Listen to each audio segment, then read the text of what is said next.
Princess Celestia has a great many things that she needs to remember. Most immortals do. Witness enough time, and you risk becoming unmoored from it, like a word repeated until it loses all meaning. To aid her recollection, she has a sort of ritual. Before she fully turns in, she looks over a collection of relics, curios from noteworthy events in equestrian history. Events that might seem minor, but she can't afford to let go. She looks over them at least once a week, usually more often, to keep her mind sharp and her wits centered. A coin, a Griffonian coin, back from before the idol of Boris was lost. Gustav II had been a wily one, making simple paragraphs do elaborate dances as he twisted their meaning around. Loophole after loophole was opened and closed as Celestia hammered out a treaty with him. That 1 week taught her the importance of clarity far better than a century of philosophy ever would. Celestia turned it over and inspected the artistry. It's still quite something. A griffin's feathery fluff, somehow captured a metallic miniature perfectly. No tarnishing, thankfully. A chunk of obsidian with an edge slim enough to slip through dragon scales. Can it cut through a dragon's skin? Celestia isn't sure, to be honest. She nearly found out, but her little speech to Dragon Lord Conflarga was mostly a bluff, and Conflarga didn't give her a chance to test it. She tried diplomacy, but the only diplomacy Conflarga understood was violence. So violence was what she got. A mug from the first time she attended Yixlurberfest. No reason but fond memories. Truly, yaks know how to get smashed. She finally turns to the most important item. A skull. Shiny and polished and macabre. It comes from what is called the War of the Weakening Sun. She was anything but. Some smaller countries, bygone nations, whose names have been lost to time, had an idea after Luna was banished.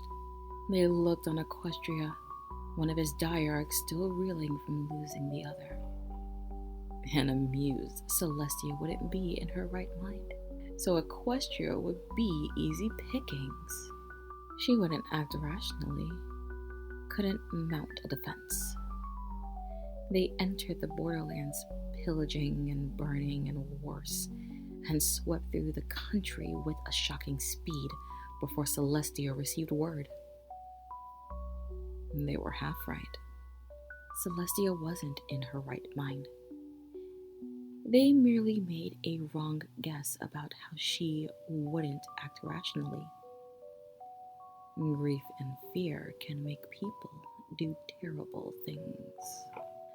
Celestia looks at the skull, turns it over. She checks the preservation spell that kept it intact for all these centuries. They're good. She shores them up anyway. Of everything in this room, these are the events she needs to remember the most. It was nothing more than a convenient outlet, really. One that was potentially morally justifiable at that. She needed some type, any type, of catharsis. She needed something to hit. An invading horde provided a lot of somethings and some ones. She wasn't thinking as she lashed out. Then, as it proved some relief from herself, she kept doing it. Over and over and over. She cared for nothing but quenching the bloodthirst of her weapons and herself. Regardless of her mental state, that doesn't change the facts. Celestia had never led an army before.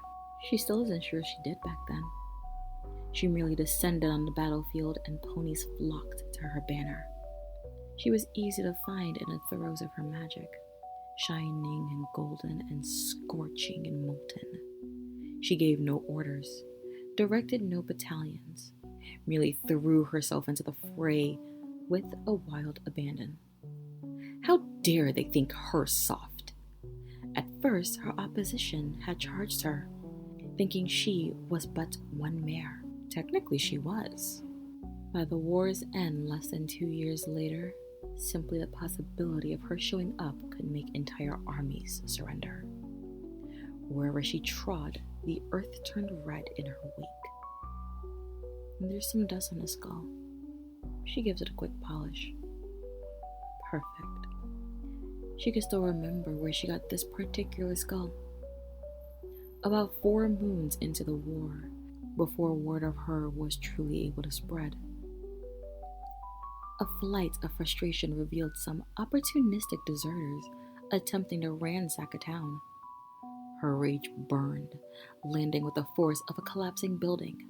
She stood before those violent thugs and, in a heroic act of self-control, bade them to leave before they hurt her little ponies, rather than torch them on the spot.